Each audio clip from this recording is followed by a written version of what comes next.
Everyone's talking about aliens again, but the real risk isn't lights in the sky. It's the story we're being trained to trust.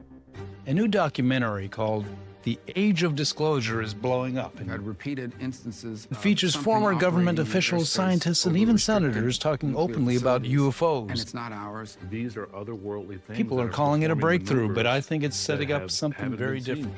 A spiritual bait and switch disguised as transparency.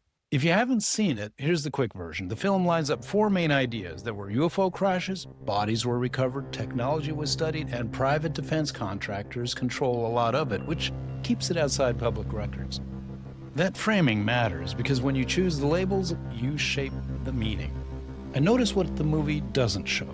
No crashed craft, no biological samples, no technology.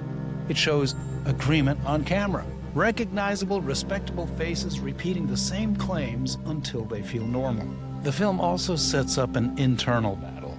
Legacy programs, meaning old secret groups that allegedly hid everything for decades, versus the reformers, newer insiders pushing Congress and the public to see at least part of what's going on. The messaging fits different audiences perfectly. Congress hears a security threat. The public hears awe and wonder. Investors hear new energy and propulsion technology. Money, same subject, different hooks. Here's why this matters, even if you don't care about UFOs. Changing the language changes the conscience. Non-human intelligence sounds neutral. Entities sound scientific. Biological effects hides very real harm. In Scripture, things have names.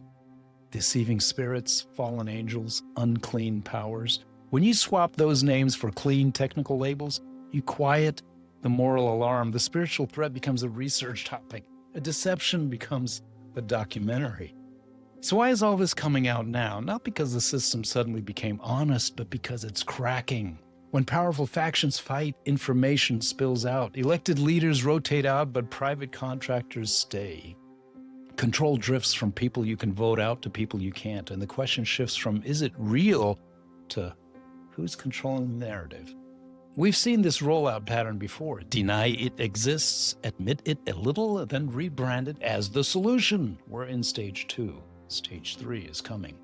3 forces made this moment possible. Culturally, since the last 10 years, the stigma of believing in UFOs has somehow collapsed. Pilots and politicians can say UAP without it ending their careers. Politically, people are exhausted and want a simple explanation for all this constant chaos. Spiritually, Scripture warns that global deception will come with signs, wonders, and knowledge that bypasses the cross. An advanced visitor's story fits that warning almost too perfectly. So ask the most important question.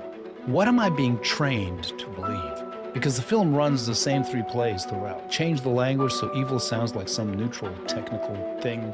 Shape the message so every group can nod along and tell you that experts will keep you safe if you hand them authority. That isn't disclosure. It's discipleship, just not by Christ. If you trade biblical names for shiny labels, you don't defeat deception, you decorate it. So what do you think? Was this movie a genuine wake-up call or a carefully managed rollout? Tell me in the comments. Subscribe for clear biblical breakdowns of culture's biggest stories. And share this one with a friend who's curious but cautious. This is the Enigmatic Truth Project, signing out.